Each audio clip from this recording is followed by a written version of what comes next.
Hey everyone, I am Xiaoyu. Today's story is We're Born to the Consort Selection Banquet, just from the opening. You know, it is going to be a good show. The female lead is reborn. She gets the lucky coin that symbolizes the crown princess position, and then she swallows the coin whole and refuses to admit it. This move is basically the fate you forcefully shoved at me. I am just going to digest it. The coolest one in the whole venue. Let's start watching the drama. Reborn to the consort selection banquet. I bit into the lucky coin in the dumpling.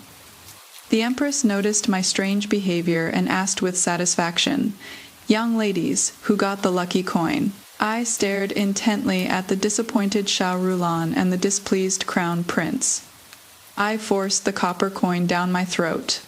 In this life, I suddenly don't want to marry him anymore, hearing the empress's question. No one in Fenghua Hall responded for a long time. I kept my head down, feeling that coin symbolizing the honor of crown princess pass through the choking sensation in my throat. What, no one got it? Young ladies, don't be shy. Whoever got the lucky coin, I will reward handsomely. The empress asked again, her gaze sweeping over me as if by chance. I picked up my teacup and drank tea in a leisurely manner. Still no one answered. A crack appeared in the smile on the empress's face. She directly called out, "Miss Mew, is it you? I remember you have a weak stomach, so I specifically ordered them to cook your portion a bit longer." Upon hearing this, the crown prince Shen Yan's white moonlight, Xiaoyu, the concubine-born daughter of Tongzhou County Magistrate, wringing her handkerchief, her eyes couldn't suppress the disappointment and jealous hatred. Shen Yan, who had originally been uninterested, also frowned in displeasure. What is meant to come still can't be avoided. I sighed, put down my teacup, and respectfully replied to the empress. In response to your majesty, this subject's daughter has always had meager fortune. Naturally, I don't have this blessing. Unexpectedly, Shen Yan's brows furrowed even tighter. The empress's face was full of disbelief, and she gave a look to the attending nanny. The nanny came to my side and took my bowl. In front of all the noble ladies in the hall, she pierced through the remaining dumplings inside one by one. Her movements went from confident to panicked. Finally, they even took on a crude brutishness. It is impossible. How could there be none? I was about to question why they insisted on searching in my bowl. Shen Yan spoke up and stopped this farce. Mother Empress has been laboring over the palace banquet recently. Could it be you forgot to put in the lucky coin? Your son observes that all the young ladies have little left. Presumably, they haven't enjoyed themselves fully. Mother Empress should just have people cook more. The Empress, reminded by Shen Yan, put the smile back on her face. Taking the way out, she said, "The imperial son reminds me well. This palace's memory has gotten this poor. Samon cooked the dumplings again." My heart rose to my throat again. Another bowl served. What if I am the one who gets it again? Fortunately, aside from the Empress, no one present wanted me to become the crown prince's consort. With the crown prince backing her up, Xiaoyu stood up. She spoke in a gentle voice, "Your Majesty, just waiting around is so boring. On this festive occasion, why don't we sisters all work together? That way, even if we don't end up eating the lucky coin, we can still share in the joy. Everyone wins, right?" Usually, the noble ladies looked down on Xiaoyu's background. But at this moment, in order to win a fair chance to compete for the position of crown princess, they all nodded in agreement, one after another. The Empress had no choice but to agree. Just to increase the probability of me getting one, I added 2 more lucky coins to the filling. They were half a size smaller than the original one. I stood quietly behind the jade chopping board, watching the noble ladies scramble over each other to show off. Suddenly, a thought came to my mind. This time, without any human manipulation, I really want to see who exactly is that woman blessed with the phoenix destiny and fated to be with the imperial family. In my previous life, to please Shen Yan, I had trained myself to become skilled at cooking. In this life, having already made up my mind not to marry Shen Yan, he couldn't even be bothered to look at where the kitchen was. I took a step back. Unexpectedly, I bumped into what felt like a wall. A cold ambergris fragrance enveloped me from above. I turned my head to look. Shen Yan was standing behind me at some point. His face was like jade, but his eyes were as cold as a deep pond in the dead of winter. I was a bit puzzled. In my past life, Shen Yan hated me. It was because he hated being arranged. Behind me was the aggressive Mu family, just like his overbearing mother, the Empress. He was infatuated with Xiaoyu only in front of that fragile woman. Could he enjoy the sense of control from being completely depended on instead of the suffocation of being manipulated? But in this life, when did I offend him? At most, I just pursued him for a while under the Empress's orders. He neither refused nor accepted. He strung me along for half a year. Now I voluntarily backed out, making way for him and Xiaoyu. Yet Shen Yan's face has gotten even uglier, purely sick. I made my diagnosis in my mind, silently moved 2 more steps to the side, getting further away from both him and that chopping board. But Shen Yan's face grew even darker. He swept his sleeves and left, saying, "Mother Empress, this son still has state affairs to handle. I'll take my leave first." I watched his retreating figure, even more confused. He is leaving just like that, with him gone. Isn't he afraid the Empress will fake it again? Or is it, he doesn't care at all who becomes the crown princess? After the crown prince left, the nanny beside the Empress saw my lackadaisical attitude. She quietly sidled over again. "Miss, you stand over here in this basin of filling." The nanny clearly wanted to give me special treatment, but I was clumsy and didn't know what was good for me. Either I'd let the dumpling wrapper splat onto the floor, or I'd accidentally poke the rolling pin into a nearby noble lady's hair bun. Scattering it, the looks the surrounding noble ladies gave me became increasingly hostile. Who knows who started it first, but someone actually mixed all the wrapped dumplings together. They're all being boiled in one pot anyway. What is the point of keeping them separate? The noble ladies understood perfectly and chimed in agreement. After they went into the pot, it became even more chaotic. The boiling water churned, and the plump white dumplings bobbed up and down. Each noble lady craned her neck, staring until their eyes were sore. Yet no one could recognize which dumpling contained the lucky coin anymore. To increase the probability of eating the one with the lucky coin, the noble ladies had no choice but to rely on quantity. Some noble ladies even ate until their faces turned pale, covering their mouths as they ran out to vomit. Seeing this, the nanny kept signaling me with her eyes. I had no choice but to put on a show, using the strainer to scoop up a few. All of them had broken skins, clearly the ones people had passed over. I took a bite, very satisfied. As expected, nothing inside. The Empress looked at me through the steaming hot air.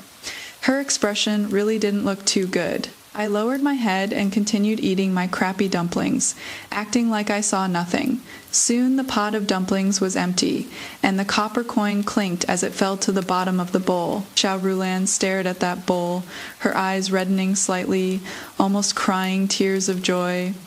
Seeing this, the Empress froze for 3 breaths before forcing out a smile. Miss Xiao truly has such good fortune. Xiaoyu was chosen by heavenly decree to be the crown prince's consort. 2 other noble ladies were appointed as side consorts. For a moment, congratulations echoed one after another throughout the hall. I stood outside the crowd, watching Xiaoyu being celebrated, like the moon surrounded by stars. Only one thought remained in my heart, whether it was human manipulation or destiny's will. In this lifetime, it has nothing to do with me anymore. Walking out of Fenghua Hall, as the night wind blew, I finally felt the chill. The fragrance of powder and rouge, the steam from the dumplings in the hall earlier, all of it had finally dissipated. I stopped and turned back to look at this palace that was still brightly lit. In my previous life, I was once its master too. I am the legitimate daughter of the Duke of Zhongguo. My father and brothers commanded an army of 300,000 among the common folk. I was said to possess unparalleled beauty.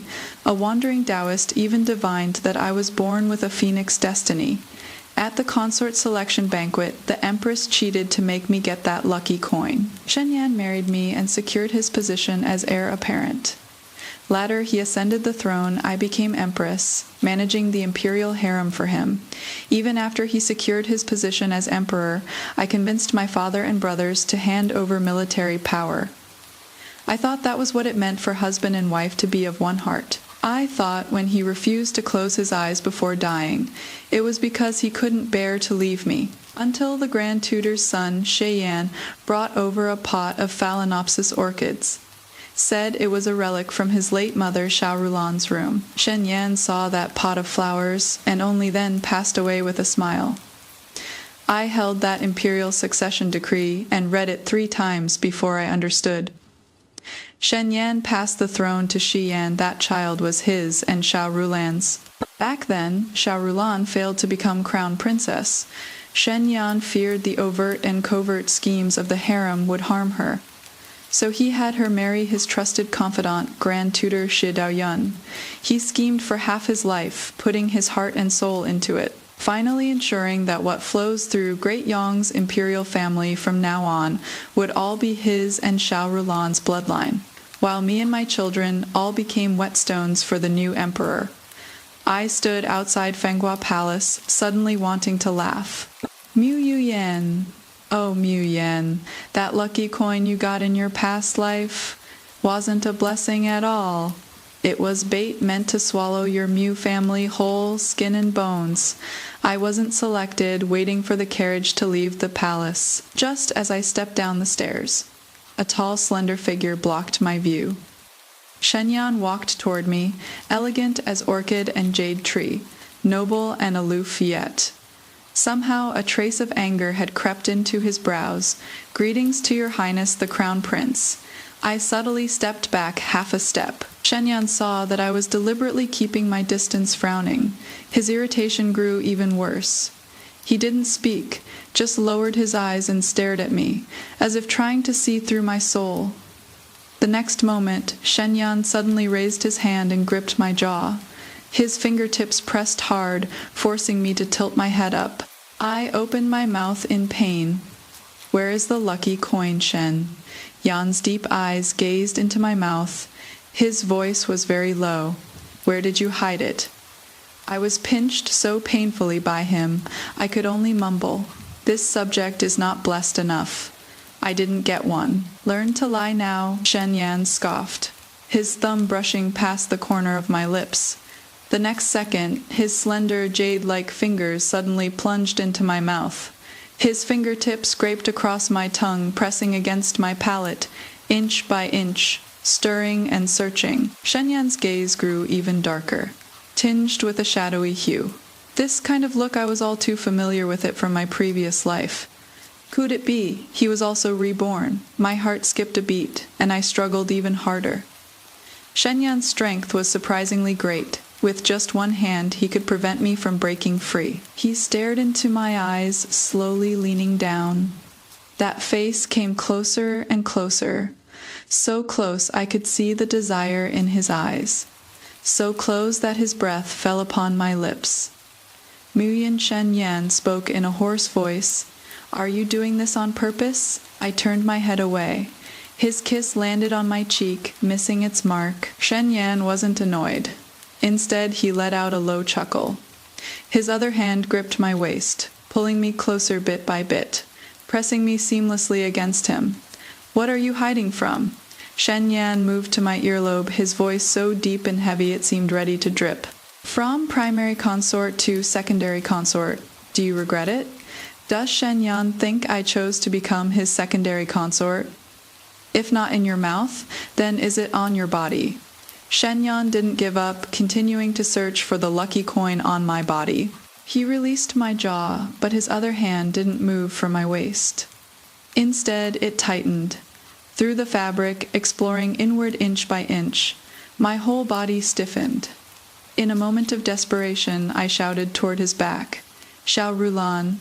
Shen Yan heard his beloved's name and paused. Feeling guilty, He let go of me and turned to look.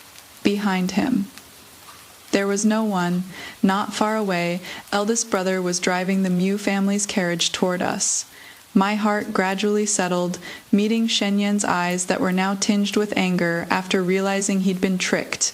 I said, word by word, Your Highness. The crown princess selected at today's consort selection banquet is Xiaoyu, daughter of the county magistrate of Tongzhou. His expression remained unchanged. The two secondary consorts are respectively Jin Ruye, second legitimate daughter of the Minister of Revenue, and Wei Lanzhou, eldest legitimate daughter of Marquis Manor of Yonyangshen. Yan's expression finally changed. He looked at me as if witnessing something absurd. Why isn't it you? Where is the matron? Shen Yan's voice was tight. I clearly also had the matron. Saying too much leads to mistakes, so Shen Yan stopped. I smiled. So that is how it is. He couldn't bear to make his beloved a concubine, yet he was unwilling to give up the support of the Mu family behind me. So he wanted to scheme to make me his secondary consort. Shen Yan stared at me, the darkness in his eyes shattering inch by inch. Yu Yan, it is not what you think. He called my name, his voice hoarse like sandpaper. It is all in the past. I interrupted him, saying with relief, I just don't want to marry you anymore.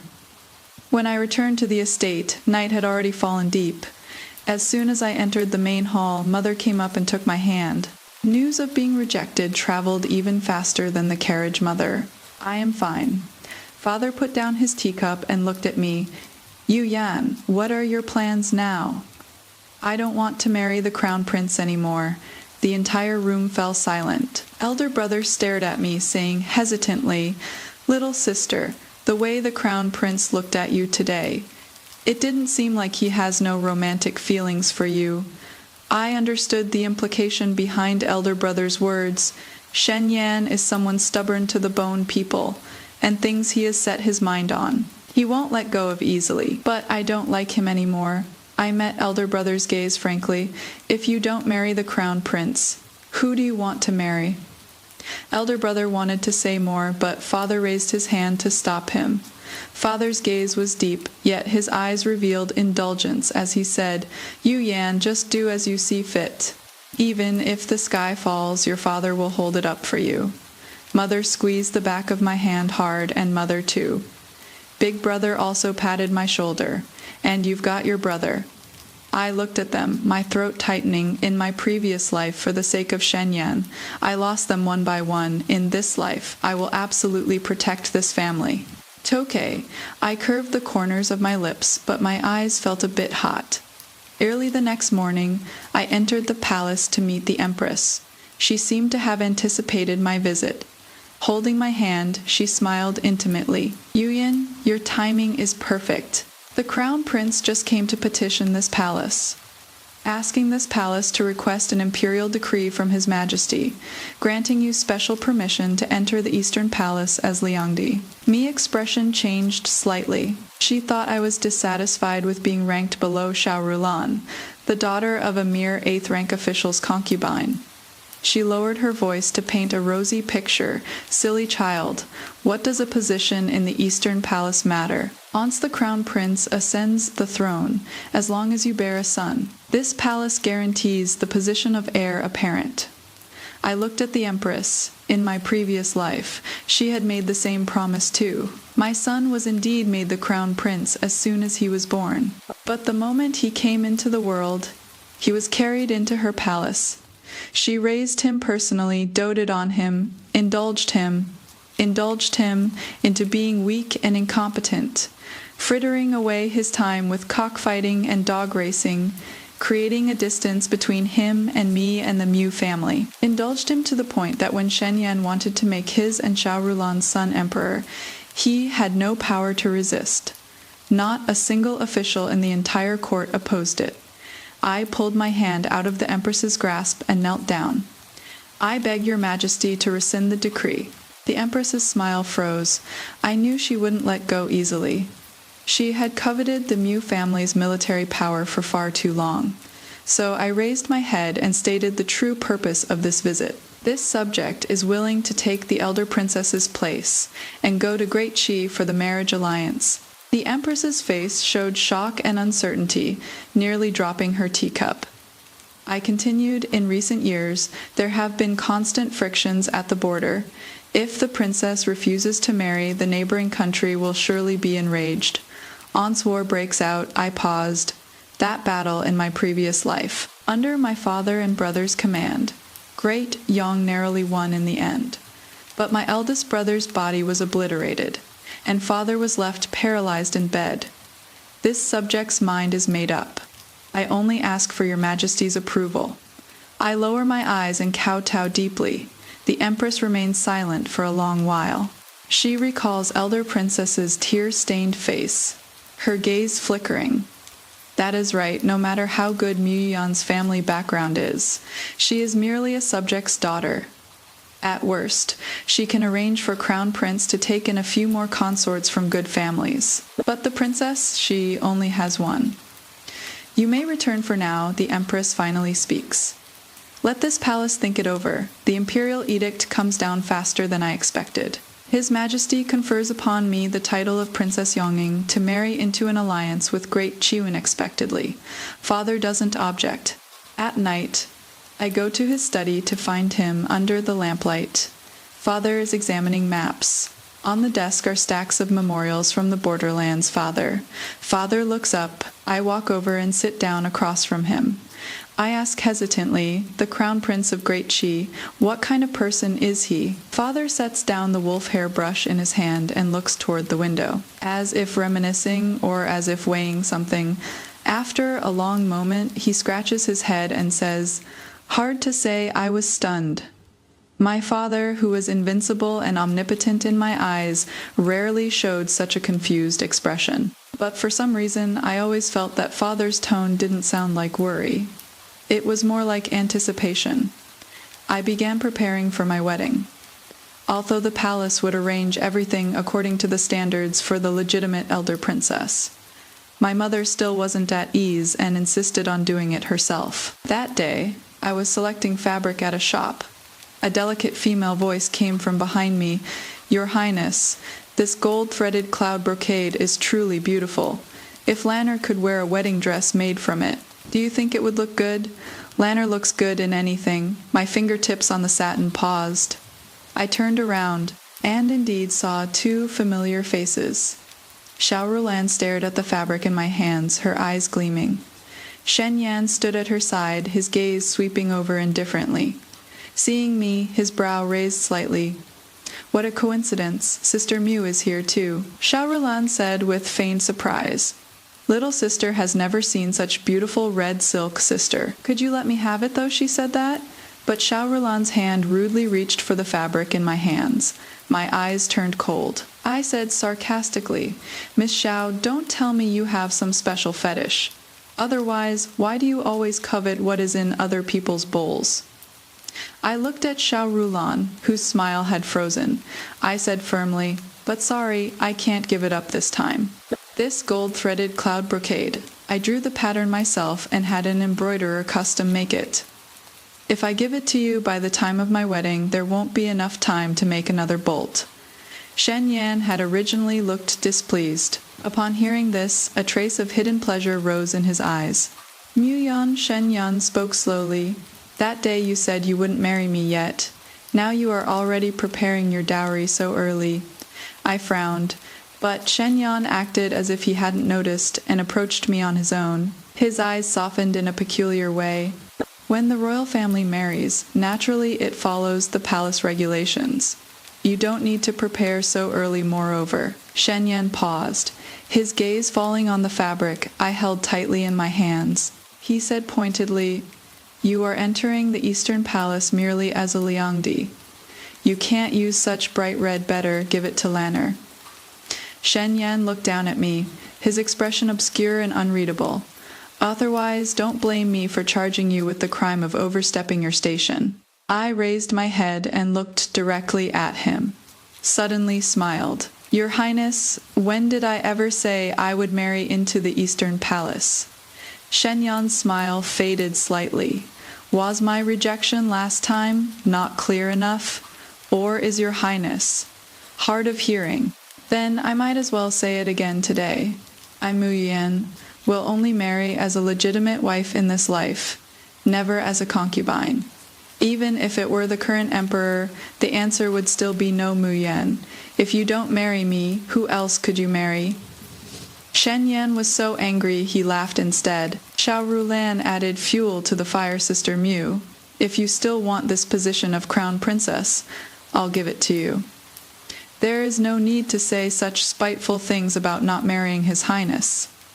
Xiaoyu lowered her eyes, putting on a meek and wronged appearance. Alas, at the end of the day, I am just not meant for this position of crown princess. If I had known it would come to this, back at the bride selection banquet, Her Highness might as well have followed Her Majesty, the Empress's wishes, and chosen Sister Mu as crown princess directly. Shen Yan's expression darkened. What he hated most was when others told him he should listen to the Empress in everything. Shen Yan looked at Xiaoyu with tender affection. Lanner, choosing you as crown princess was destined by fate, what my heart desires. As for certain people, their greed knows no bounds. They should be careful. I was too lazy to listen anymore. I simply reached out and snatched my fabric back from Xiaorulan's hands. I saw Xiaorulan's body sway to one side, and she gracefully collapsed to the ground. Sister Mu Xiaorulan's eyes reddened as she looked up at me. She accused me pitifully and miserably. I know Sister Mu's status is much higher than mine. But I am now the prospective crown princess personally appointed by His Majesty, no longer the daughter of a mere 8th rank official that sister could bully as before. Her voice trembled. Sister, by doing this, are you dissatisfied with His Highness, or dissatisfied with His Majesty's decree? With just a few words, Xiaoyu slapped me with the label of disrespecting the imperial family. Shen Yan crouched down distressedly. He pulled Xiaoyu into his arms, letting her lean on his shoulder. He glared at me furiously. Mu Yan, I must have been blind. That day, when you mentioned breaking off the engagement, I still held some feelings for you, and didn't hold it against you. I even wanted to follow the example of King Xuan of Qi, and after I ascend the throne, establish 2 empresses of the eastern and western palaces. To let you and Lanner stand as equals, sparing you the formalities of being a concubine. Shen Yan gritted his teeth, his eyes filled with uncontrollable rage. I never thought your intentions were so vicious. Forget I ever mentioned it. I couldn't help but grumble internally. Shen Yan's self-assessment was spot on. He really was blind and dim-witted, couldn't even see through such an obvious fake fall. Will he be able to secure his throne in the future? Xiaorulan's fake fall deserves full marks from me. 5-star rating. She grabbed the fabric and fell to the ground. The fall so precise, the angle so cunningly chosen, it both won the crown prince's sympathy and pinned the label of bullying the future crown princess on Mu Yan. This move, in modern times, would totally be insurance fraud level. But the best part is Mu Yan's inner monologue.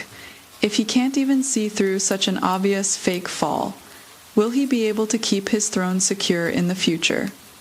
This isn't just complaining. This is a sharp political analysis. An emperor who can't see through the schemes of those around him will sooner or later get played to death. Facts prove that later Shen Yan really did get played to death, played by himself. At this moment, a cold and stern female voice came from the inner door. What is all this noise? It was my mother holding several bolts of even rarer fabric, walking out from the storage room. Me mother quickly glanced at me, seeing I hadn't suffered any loss. Then looked toward the 2 people nestled together on the ground. She gave Shen Yan a perfunctory bow, then said in a firm tone, "What did the crown prince just say? That my daughter is vicious. Your Highness, have you forgotten that this is my Mu family shop? I'll sell to whoever I want." My mother turned her head away and called out loudly, "Shopkeeper, close the door and see the guests out. Today, this shop will only do business with my daughter alone." The shopkeeper immediately stepped forward with a bow. "Crown Prince, "Miss Zhao, please leave." The tone was polite, yet brooked. No argument. Shen Yan's face turned alternately green and white, as if he'd been slapped in public. He looked at my mother, then looked at me, as if he'd only just remembered. Behind me, Mu Yuyan, there wasn't just the 300,000 Mu family army. There was also my mother, and my mother was great. Yang's #1 wealthy merchant. The kind whose wealth could rival a nation. After that day, Shen Yan laid low for a few days. After all, he was the dignified crown prince, publicly escorted out of a shop. He needed some time to recover before he could put on airs again. I was happy to have some peace and quiet. In the blink of an eye, it was the day of the crown prince and Xiaorulan's wedding. The eastern palace was carpeted with red silk drums and music filled the air. The crown princess was carried in through the main gate. The two side consorts and the Liangdi were picked up from the back gate in rose-red sedan chairs. Everything was done according to the rules. That night, Shen Yan, who should have gone to the principal consort's quarters, suddenly changed his mind. After 3 rounds of drinks, riding on the heat in his belly, he somehow found himself walking toward the Liangdi's courtyard. He remembered that day outside Fenghua Hall, the sensation of pinching Mu Yuan's chin smooth, soft yet with a stubborn edge. Shen Yan wanted to explain, though that day had ended on bad terms. But whether Crown Prince Consort or Liangdi, it is just a title. Xiaorulan was sensitive and delicate in mind. With a humble family background, she needed that position to feel secure. But she, Mu Yan, had the Duke of Zhongguo's manor backing her, with 300,000 Mu family troops as her dowry. Even without the position of Crown Prince Consort, she was still proud and noble. He also knew that she truly liked that bolt of crimson fabric, although tonight she couldn't wear a crimson wedding dress. But he had someone quietly prepare a bright red sleeping gown. He wasn't without feelings for her. She always unreasonably entered his dreams, with her seductive eyes full of affection, her snowy peaks and soft bosom, her supple willow waist. Entangling him, challenging the upright self-control he'd always prided himself on. When he woke, facing the mess beneath him, Shen Yan would often stare at the bed curtains, grinding his back teeth in thought. "Muyan, are you some seductive demon here to collect a debt?" He had restrained himself for too long. Fortunately tonight, he could finally. Shen Yan pushed open the door. On the bed, the proud beauty he'd longed for day and night sat upright, a rose-red veil covering her face. She was his now. He didn't rush to lift the red veil. Instead, he leaned down, directly kissing those alluring red lips that always said one thing but meant another, that always provoked him. Having held back for so long, he should at least claim some interest. First, Shen Yan only had a brief taste, released some of the pent-up fire he'd been barely able to suppress lately. He really wanted to stay and not leave, but he couldn't. He thought of Xiaorulan's face, always on the verge of tears. Along with heartache, he felt inexplicably irritated. "Your Highness," the person on the bed was kissed breathless by him. Jade arms reached up, hanging on his body, soft as boneless, just as Shen Yan was about to sink into it. He suddenly heard a coquettish call. It brought him instantly to clarity. This voice so unfamiliar. He'd clearly been prepared to be slapped hard by her. He abruptly raised his hand and yanked off the red veil. Shen Yan froze. The face beneath the red veil, plain features and eyes, far from her breathtaking beauty. "You, who are you?" This subject woman, Zheng Yor, daughter of the chief clerk of the court of imperial sacrifices, is your Highness's Liangdi. Shen Yan retreated several steps and called for the eunuch sent by the palace to witness the ceremony. Thinking back to when Her Majesty the Empress issued the decree, there was indeed an intention to conceal it from the crown prince. The eunuch knelt on the ground, head drooping lower and lower. "Your Highness, Miss Mu has been enfofed as Princess Yonging. The day before yesterday, at the hour of Sai, she was already sent off to marry for the alliance. By now, she is probably almost at the great Qi border." Shen Yan was struck as if by lightning. Outside the window, the night was deep and dark, a storm brewing. He suddenly remembered that wandering Taoist priest's prophecy. Mu Yuyan, born with the destiny of a phoenix.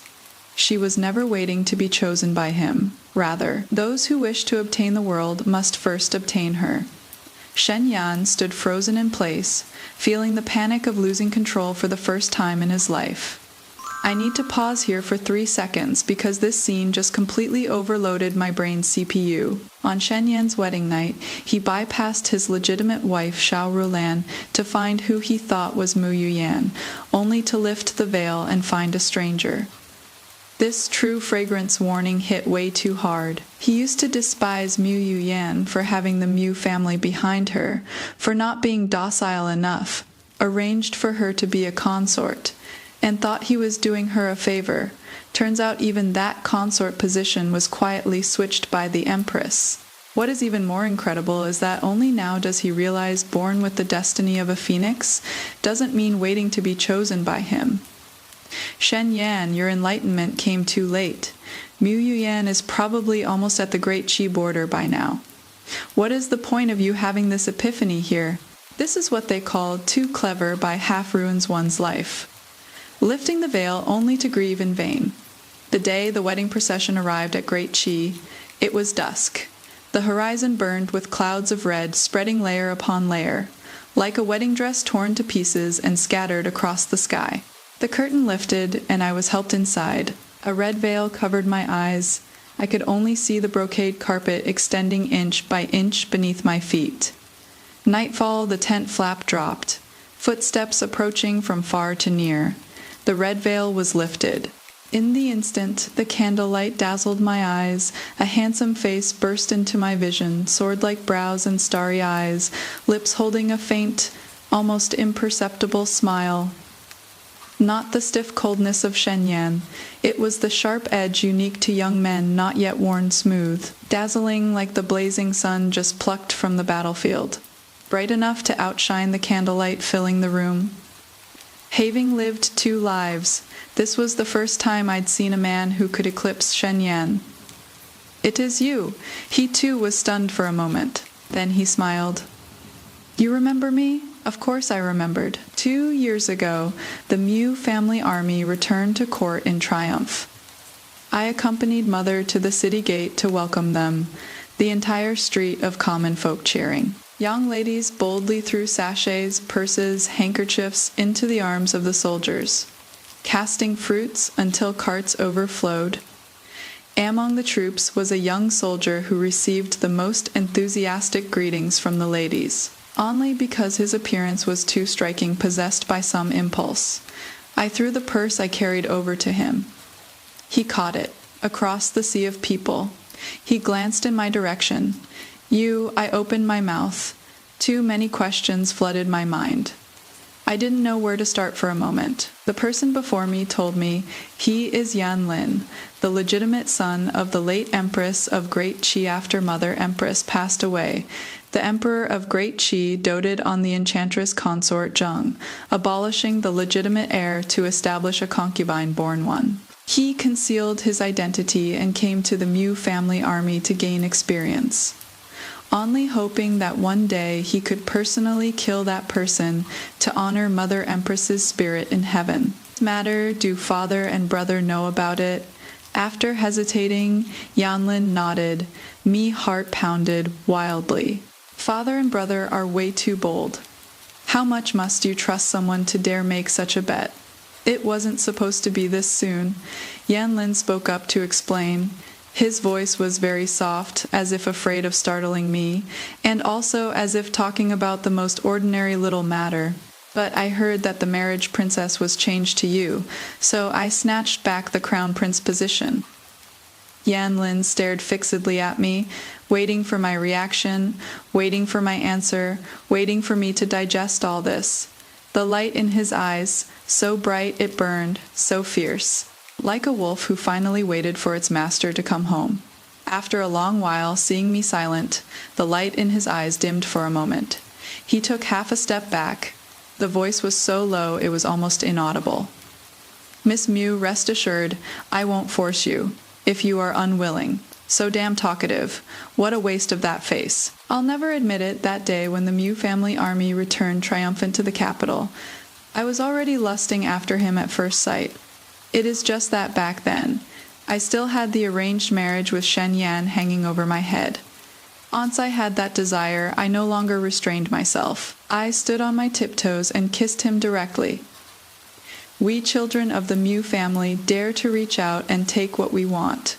As for losing, I also always have the confidence to accept defeat gracefully. Yanlin's entire body stiffened. Then he gripped my waist, turning from guest to host.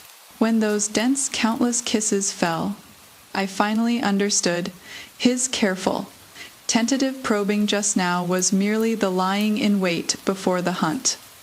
Outside the tent, the last wisp of sunset glow sank into the horizon. Inside the tent, spring passion was scorching hot. After Shen Yan's grand wedding, Xiaorulan's maternal family rose with the tide. Those who used to fawn over my father and brothers turned around to fawn over the new nobility. My father and brothers were given the runaround at court overtly and covertly. Impeached today, accused tomorrow. They simply submitted their resignations. Father said his old illness had relapsed. Brother said he needed to attend to the sick and fulfill his filial duties. The Ministry of War was suddenly left half empty. Xiaoyu took the opportunity to whisper pillow talk.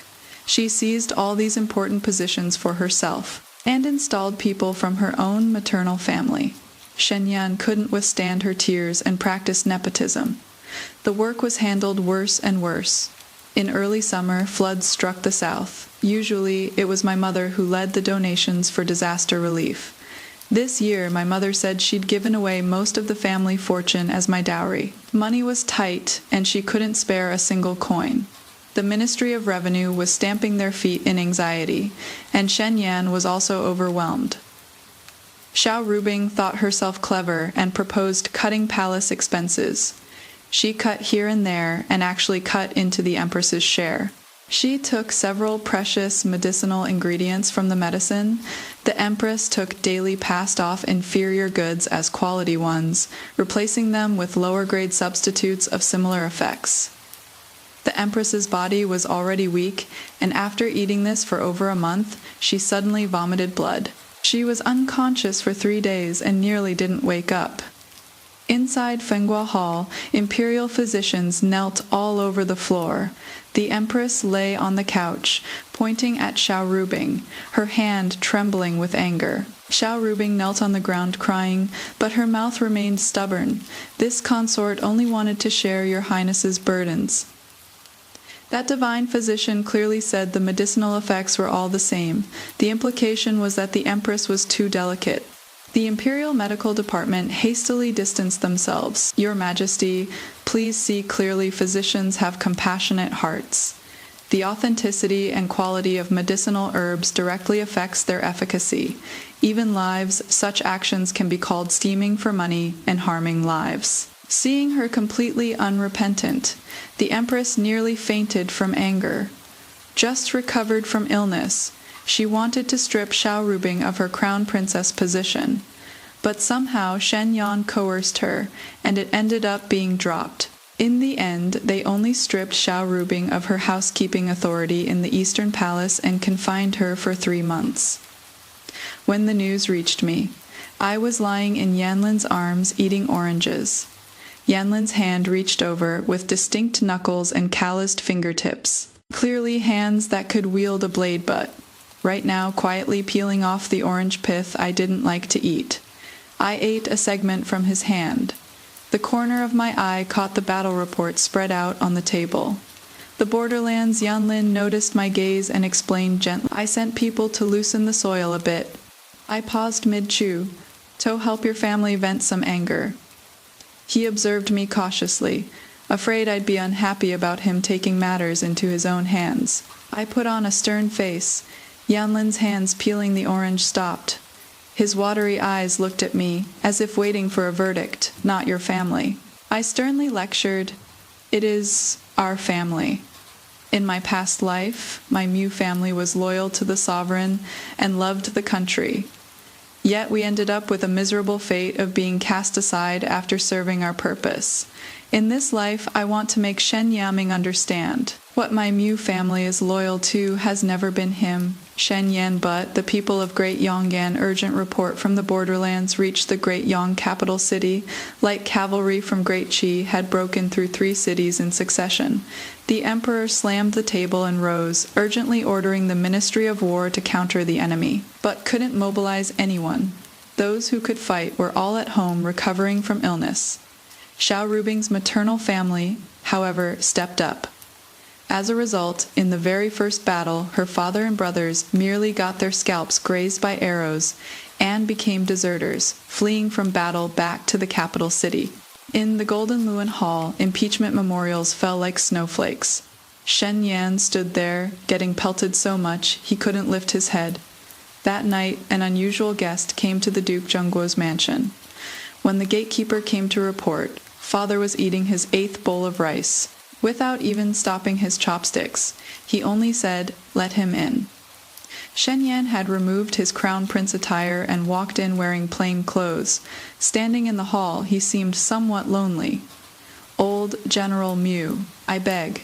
Shen Yan cupped his hands and began speaking, his voice hoarse. Father held his bowl, not even lifting his eyelids. But his mouth had learned the sarcastic tone of the civil officials who impeached him. "Oh my, what is your highness doing? This humble commoner cannot possibly bear such treatment." Shen Yan fell silent for a moment. Suddenly he lifted his robe and made a deep bow. Father finally put down his bowl and looked up at him. "It is useless for your highness to ask this humble commoner.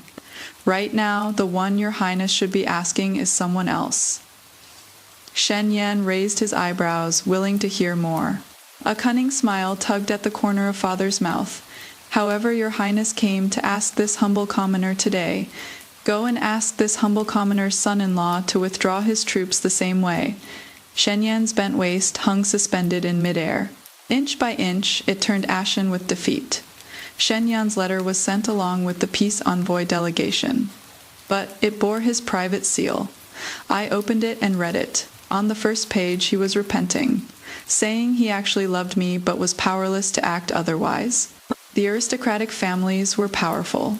He feared consort clan interference, so he didn't make me crown princess. Choosing Xiaoyu was to gain a good reputation among scholars from humble backgrounds, to make all the scholars under heaven believe. He would be a wise ruler who didn't favor aristocratic families and promoted based on merit alone. On the second page, he was making promises. Said he didn't mind that my body was dirty. When he ascends the throne, he'll even make me empress, as long as I am willing to go back and help him persuade my father and brothers. To clean up the mess for Xiaorulan's good-for-nothing family. I threw the letter into the charcoal basin. Flames leapt up, licking the edges, burning the words one by one into ash. I stared at that ball of fire, suddenly wanting to laugh. In this life, Shen Yan has become even better at disgusting people than in the last life. At night, Yanlin came in after bathing. The door had just closed when I was pressed into a scalding embrace. The lamp extinguished. His breathing fell by my ear, heavier than usual. His hand reached up from my waist with a reckless force, as if angry about something, yet also afraid of something. He knew everything, yet asked nothing. Just entangled with me again and again, as if wanting to squeeze out all traces of others. I was taken apart by him, then pieced back together bit by bit into his shape. Later, I really couldn't take it anymore. Whimpered and cried out, I have something to tell you. I wanted to confess on my own, but as soon as I mentioned the character Shen, he suddenly lowered his head and sealed my lips. In the darkness, his eyes gazed at me, like a wolf king eyeing prey under the moonlight, gleaming with scorching, crazed light. Not a trace of yielding. Yanlin murmured in a low voice, his trailing tone alluring. "I believe you, but I still don't like hearing those 2 words from your mouth. I won't be able to control myself. I'll want to punish you." With that, he gripped my lotus white arms, pinned them above my head, and pressed down. The night was still very long. I sent 5 words back to Shen Yan. "Me husband does not agree." I heard that the day Shen Yan received the letter in his study, he went through several sets of teacups. Shen Yan didn't wait for me to have a change of heart, nor did he wait for my father and brothers to deploy troops. He knelt in the Golden Hall for 3 days, begging His Majesty the Emperor to retract the peace treaty decree and let him personally lead the army to war. All the civil and military officials opposed it, but Shen Yan seemed to have gone mad, saying no matter what, he had to meet this new crown prince of Great Qi who stole his old flame. Behind the emperor's back, Shen Yan secretly mobilized 10,000 troops and marched out, but he didn't even get to see Yanlin's face. On the 3rd day of the campaign, he was captured alive by Yanlin's subordinates. Yanlin's troops surrounded but did not attack, only capturing the main general and releasing the rest. 10,000 great Yang soldiers returned inside the pass. All in one piece, Yanlin didn't kill Shen Yan, just had someone strip off his upper garments, trussed up tight, with several thorn branches stuck on his back, all the way bearing thorns to plead guilty, sent back to Great Yang. The day he returned to the capital, the whole city's people came to watch. Shen Yan bare-chested, tied to a horse's back, from the moat all the way paraded through the streets to the palace gate. The emperor's face turned green. The next day, the imperial edict to depose the crown prince came down. Along with it, the empress was also reprimanded for failing to teach her son properly. Her position as head of the inner palace was in grave danger. The night Shen Yan was taken into the court of imperial clan, he was still muttering to himself. She called him husband. The one who won should have been me. How am I any worse than him? Shen Yan, let me answer this question for you. How are you inferior to Yanlin? First, Yanlin concealed his identity and trained in the Mu family army, conquering the world with real ability. What about you? You climbed up through your mother's manipulation and scheming. Second, when Yanlin heard the marriage alliance princess was changed to Mu Yan, he immediately seized back the crown prince position for her sake. What about you? What were you doing during that same time? Having your mother arrange a liangdi for you? Third, the most critical point.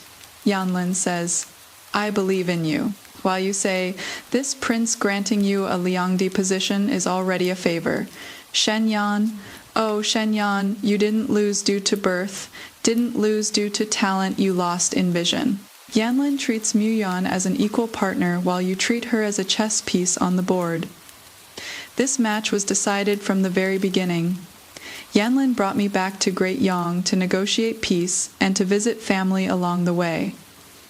I thought this trip would just be going through the motions. Unexpectedly, that very night, someone knelt outside my family's door under the moonlight, a slender figure in plain white kneeling crookedly.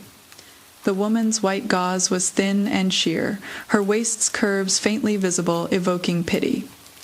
It was actually Xiaoyu. I stood on the steps, watching her for a while. Miss Xiao, what are you here for? To plead for Shen Yan. Xiaoyu leaned forward, revealing half of her jade-like neck. I wish to have an audience with His Highness, the Crown Prince of Great Qi. I raised an eyebrow. Xiaoyu had no choice but to say with a flushed face, gritting her teeth, I've come to offer myself to your Highness's bed. Lanner has admired your Highness for a long time. As long as your Highness accepts me and takes me back to Dachi, whatever Sister Mu can do, I will surely do better. I only ask for your Highness's favor. I am willing to do anything. My pupils quaked in shock. Aren't you Shen Yan's legitimate wife? A flash of vicious resentment crossed Xiaorulan's eyes, then was covered by grievance. I was implicated by my father and brothers, and divorced by the former crown prince. Though she said this, her eyes were blaming me that the Mu family refused to help, watching from the other shore as the fire burned. I raised my chin and took a step forward. Wei Wei straightened up slightly, and the moonlight fell perfectly where it should. Go back. My husband doesn't like women like you. Xiaorulan's expression changed slightly as she bit her lip and said resentfully, Is Sister Mu afraid that if I enter the household I'll steal your favor? I laughed. Xiaoyu, you don't actually think that every man should like women like you, do you? Recalling last night's wild passion, a flush of red swept across my face. I curved the corners of my lips, but my husband only likes women like me. That night, after the wind and rain subsided, I chatted with Yanlin about this matter. Yanlin had been tying my sash. Hearing this, he suddenly spoke in a muffled voice. That Xiaoxi, treats you. Not quite ordinarily. I turned my head to look at him. Yanlin pulled me closer into his embrace. His tone ambiguous, meaning unclear. My wife truly is, loved by all who meet her. I listened to these words, suddenly tasted something else in them. Yeah, why does she always want to marry the same person as me? Just as I was about to ponder this carefully, Yanlin suddenly seized my lips and tongue. Waife, you are not focused. Seems I am not working hard enough. Let's try something else. Xiaoyu knelt at my doorstep for 3 days. Yanlin didn't even raise an eyelid. The night the news reached the clan court, Shen Yan, who had yet to recover from serious illness, was taking medicine. After hearing the report, he froze for a moment, then suddenly clutched his chest. A mouthful of blood gushed out. Take that number, asterisk. Shen Yan trembled with rage, hoarsely shouting, knock her out and carry her away.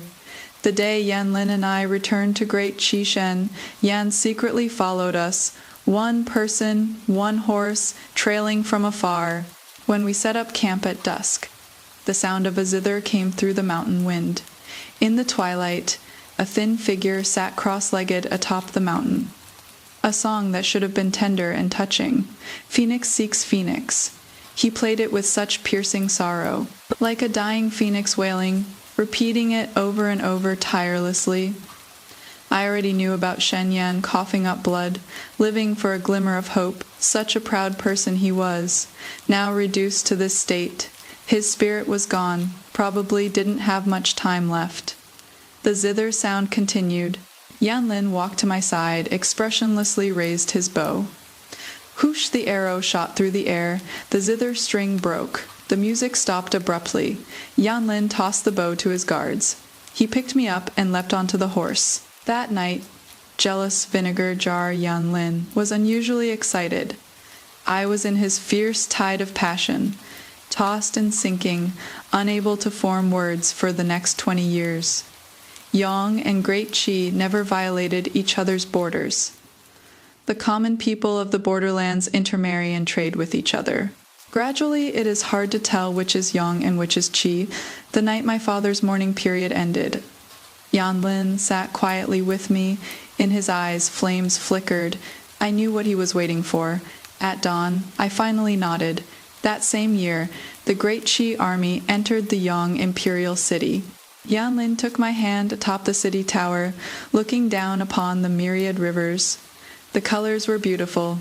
He had completed his unification, and I had fulfilled my 2 lifetimes. For these 20 years, I remained the only one by Yanlin's side, just as he had once promised outright.